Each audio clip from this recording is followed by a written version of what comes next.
December 15th, 1900. West of Scotland, the cargo steamer Arctur is fighting heavy seas off Eilean Mòr. The new lighthouse should be burning. It is not. The water remembers what the world forgets. Lost places, unsolved deaths, mysteries closed too soon. Each one recovered, examined, and ranked. One volume at a time. This is the drowned library. Tonight I've brought up a volume from the Shelf of Unanswered Questions. Volume 1, The Lighthouse of Eilean Mòr and the 3 Men it lost. Salt has eaten half the margins. Let's open it before the ink fades. You may believe you already know this story. The half-eaten meal on the table, the overturned chair. Hold that thought and hold it loosely. This volume holds more pages than the famous version of the tale. To read them properly, we have to start where the islanders started. With the rock itself. 20 miles west of the Isle of Lewis, the land of Scotland makes one last attempt at existing. 7 scraps of rock rise out of the North Atlantic. Sailors called them the 7 Hunters. Who the hunters were and what they hunted, the name no longer says. That page, I'm afraid, is missing. The maps call them the Flannan Isles. The largest of them, and largest is a generous word, is Eilean Mòr. In Gaelic, the name simply means the Big Island. It is 39 acres of grass and stone, ringed by cliffs that drop straight into deep water. Stand on the cliffs of Lewis on a clear day, and you can just make them out on the horizon. A low line of shadows 20 miles into the weather. Beyond them, the open Atlantic and nothing else until America. There is no harbor, there is no beach. There are only 2 landing places cut into the rock, one facing east, one facing west. On most days of the year, the sea decides which of them you may use. On many days, it decides you may use neither. People have known this island for a very long time, and for a very long time, they have kept a careful distance. On the summit stands a small stone chapel dedicated to St. Flannan, a ruin already ancient when the modern story begins. The crofters of Lewis sailed out in summer to graze sheep and gather eggs. There was a dry stone shelter for them, known as the Bothy of Clan Mac Fail. They worked the island by daylight. And then, before dark, they left. Because the rule of Eilean Mòr, the rule the old people of Lewis did not write down but did not break, was simple. You do not stay the night. We know the older customs in unusual detail. In 1703, the traveller Martin described how Lewis men behaved on this rock. When they came ashore, they took off their hats. Then they made a slow turn sunwise on the plateau, a small bow to whatever kept the island.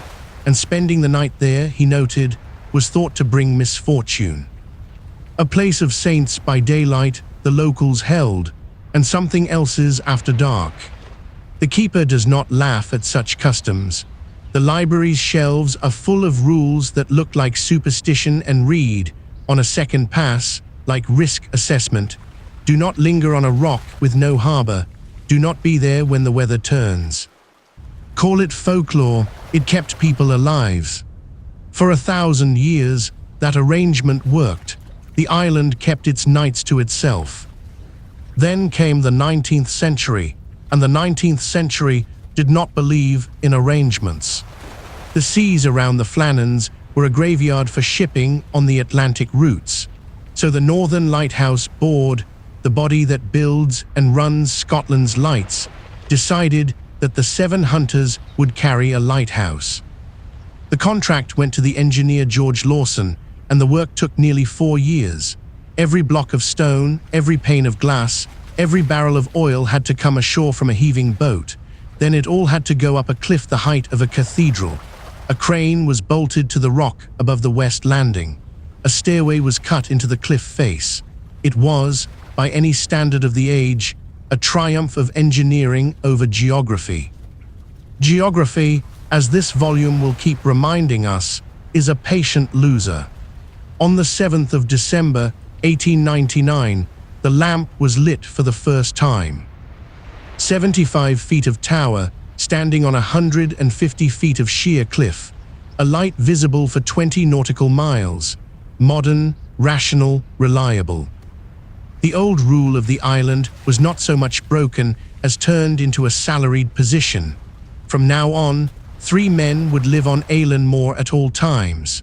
Through every night, the locals had spent 1,000 years avoiding. The light burned through its first winter without trouble. Then came its second winter, December of 1900, barely a year into service. The steamer Arctur looked for the light in a storm and found only darkness. A lighthouse is a machine designed around one promise: the light does not go out. When it does, the machine is not broken.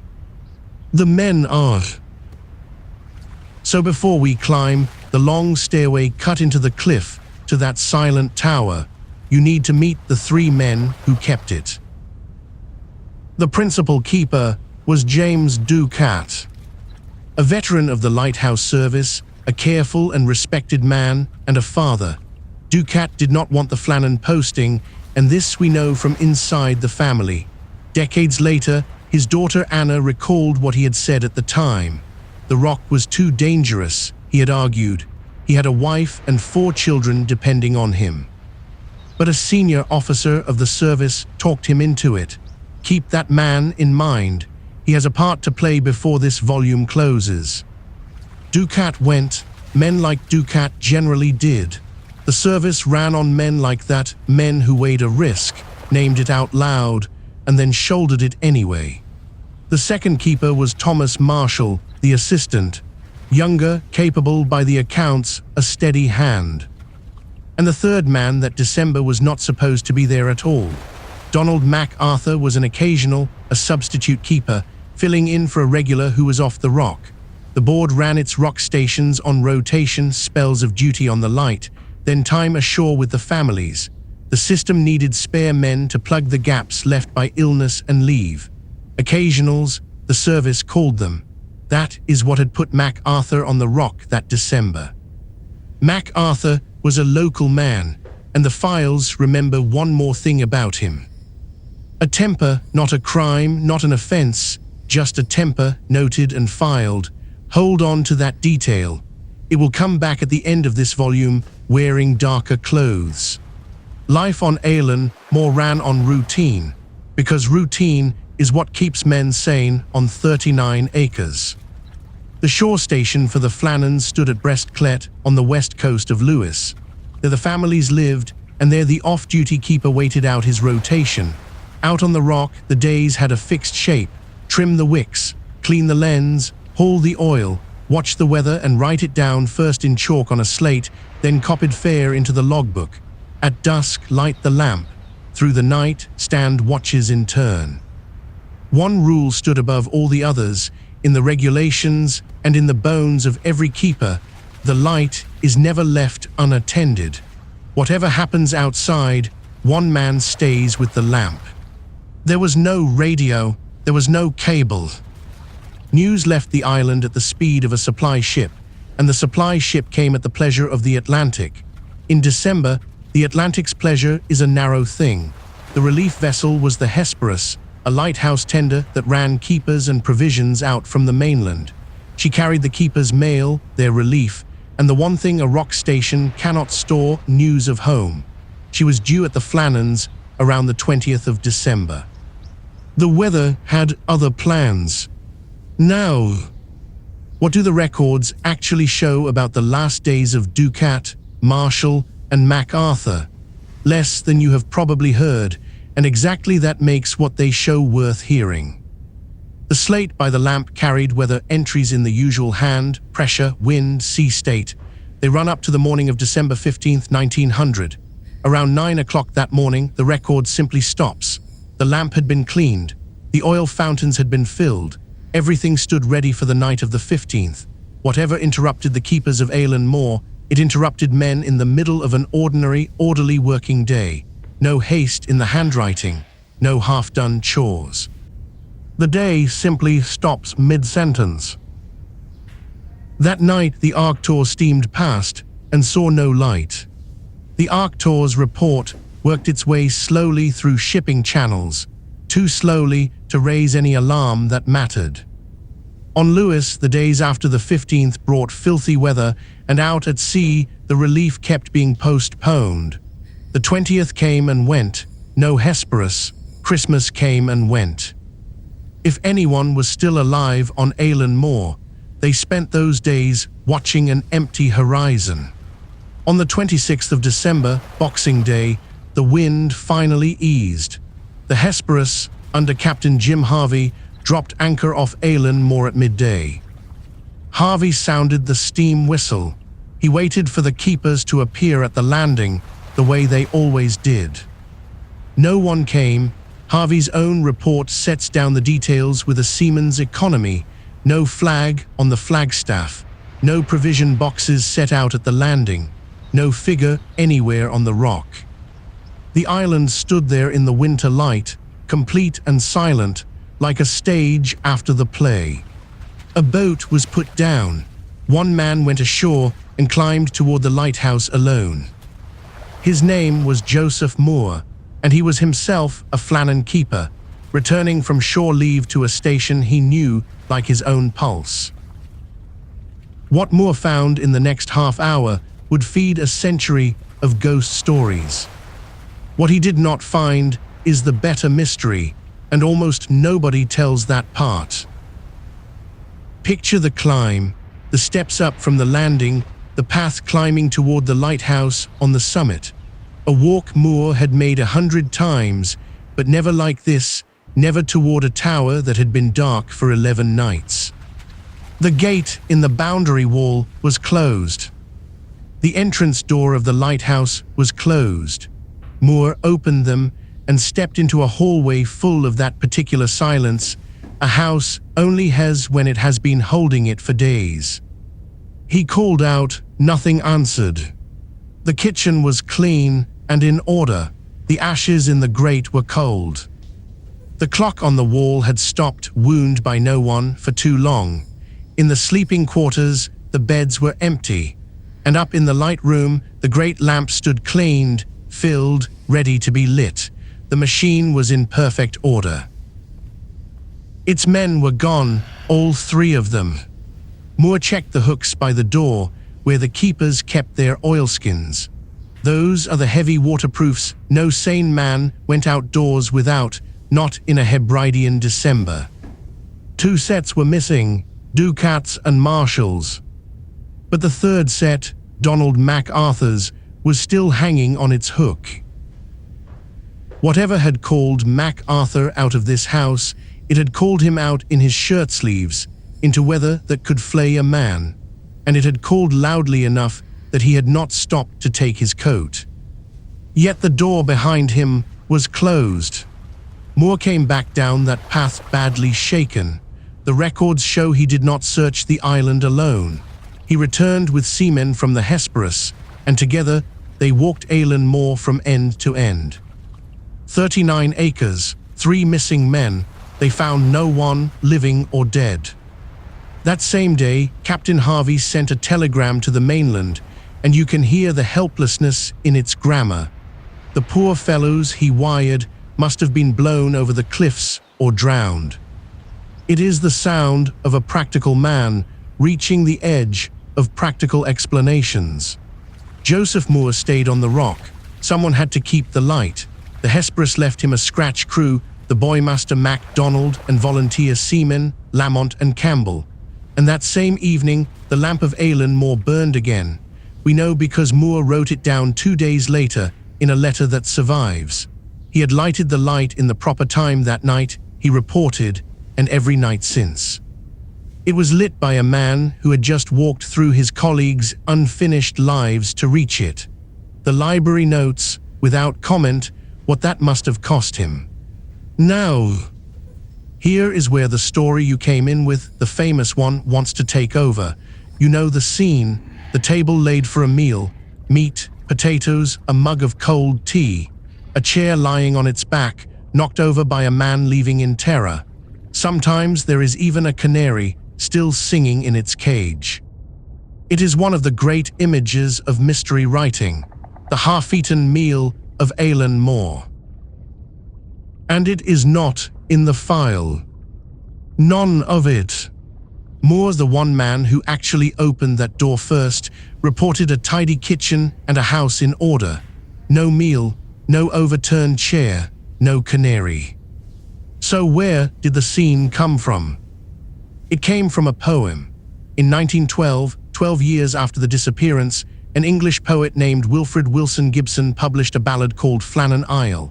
The set table, the untouched meat, the toppled chair, Gibson invented them, the way poets are allowed to. The poem was widely read, widely anthologized, and slowly, line by line, it soaked back into the history. Newspapers repeated its images as fact. Later retellings repeated the newspapers. The poem did not describe the mystery. The poem manufactured it. And the poem is not alone.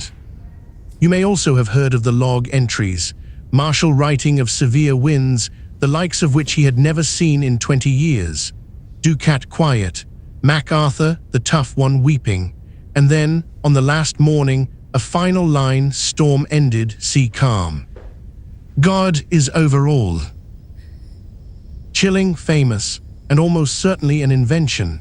That is the judgment of modern researchers, most thoroughly Mike Dash, who went through the archives on this case in the 1990s. One account claims those entries existed, though no trace of them appears in the contemporary record. They surfaced decades later in sensational magazine retellings, polished a little more with each pass. The weather they describe does not even match the weather Lewis actually had that week. The Keeper has shelved a great many volumes like this one, and will tell you a quiet truth of the trade. Good stories travel faster than true ones, they pack lighter. The legend of the Flannan Isles is itself a story about storytelling. It shows how a poem can reach back in time and rewrite an evidence file in the public memory. So let us do the unfashionable thing. Let us strip the poem away completely and read only what the investigators actually wrote down. Because the file, the real one, contains something stranger than any set table. It contains a coat on a hook and a landing stage that looks as if the sea had reached up and tried to take the island itself. Within days of the discovery, the Northern Lighthouse Board sent its superintendent out to the rock. His name was Robert Muirhead. For him, this was not a routine inspection and not a stranger's case.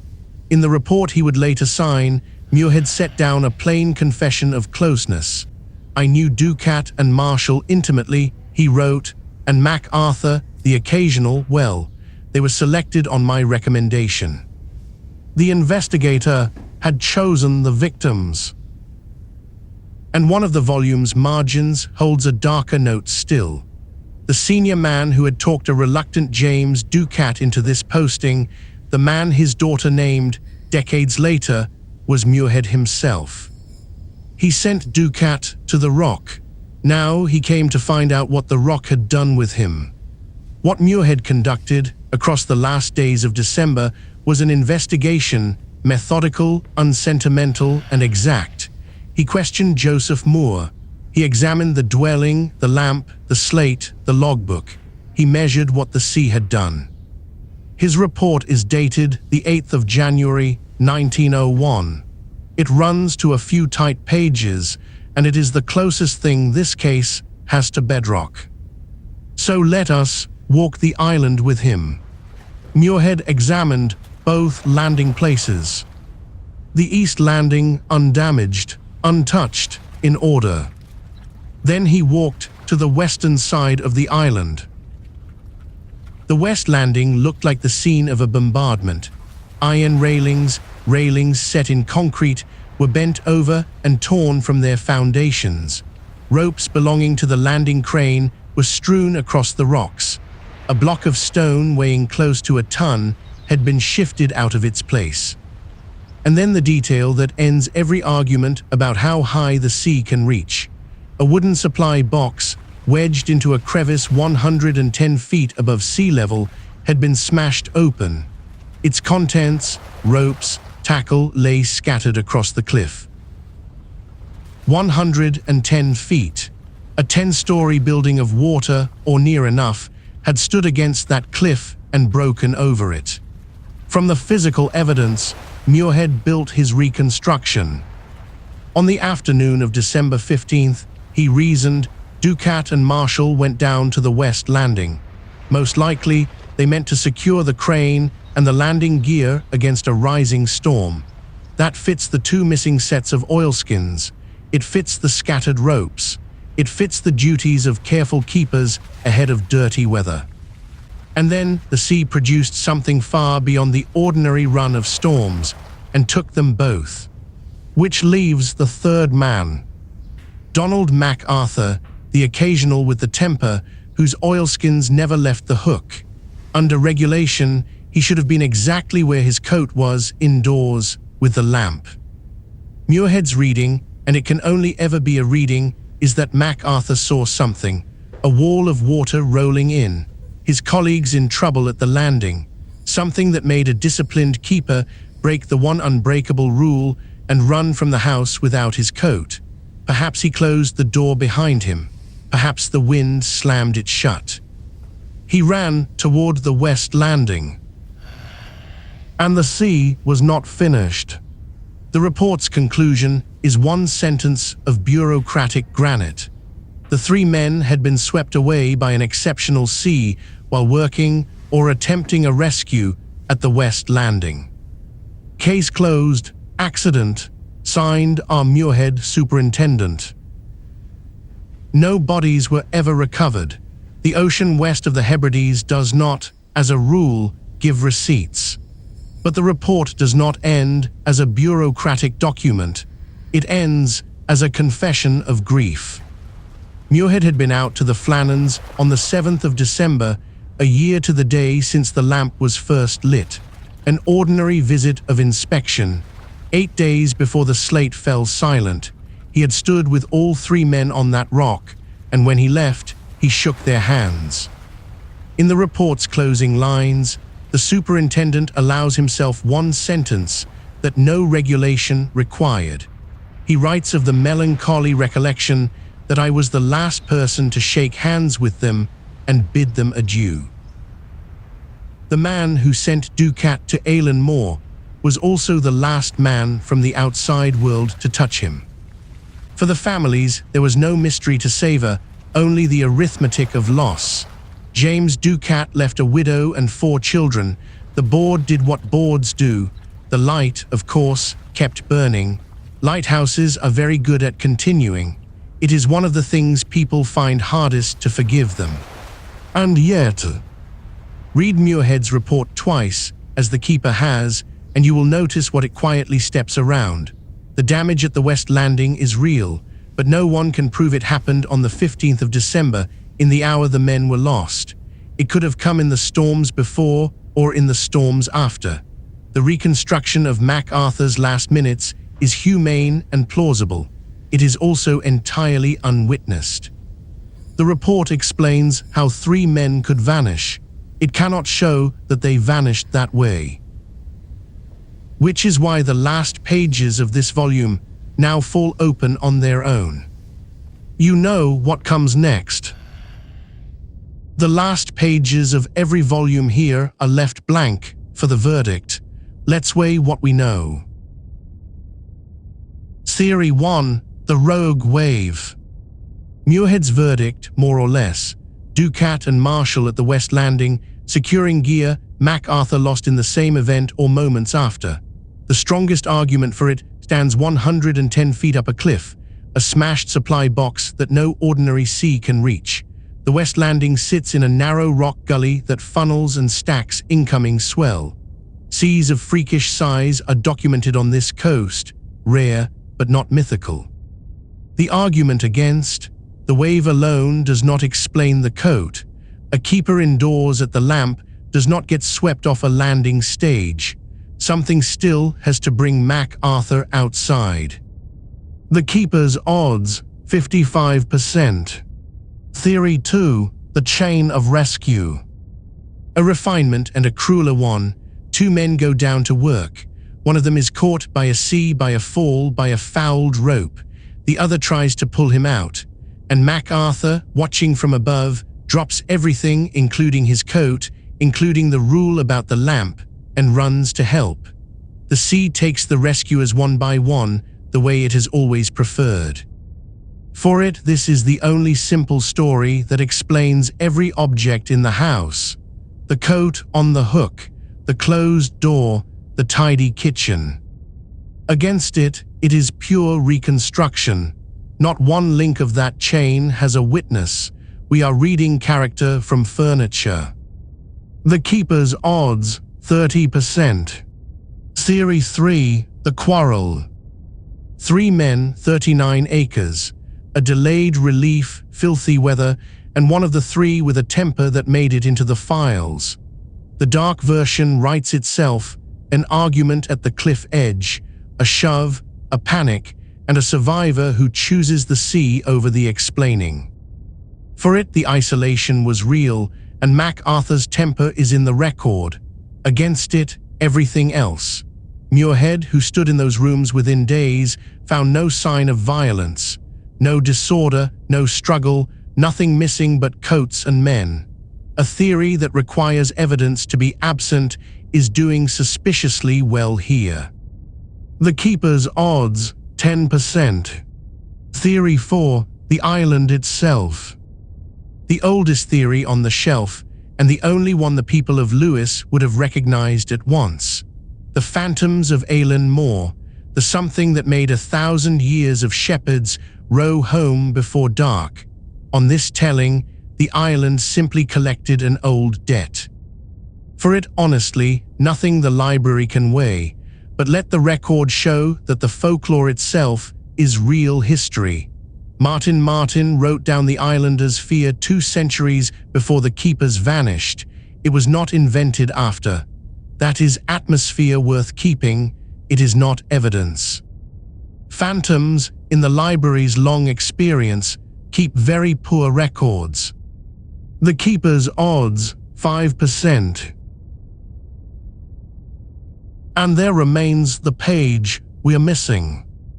What actually happened in the hours after 9 o'clock on the morning of December 15th, 1900? Between the last line of chalk on the slate and the moment the Arctur found the dark, there is only silence. No theory on this shelf fills that gap. They only stand around it, holding lanterns. If you ask me, and you did, you open the book. The sea wrote this one. The West Landing reads like its signature.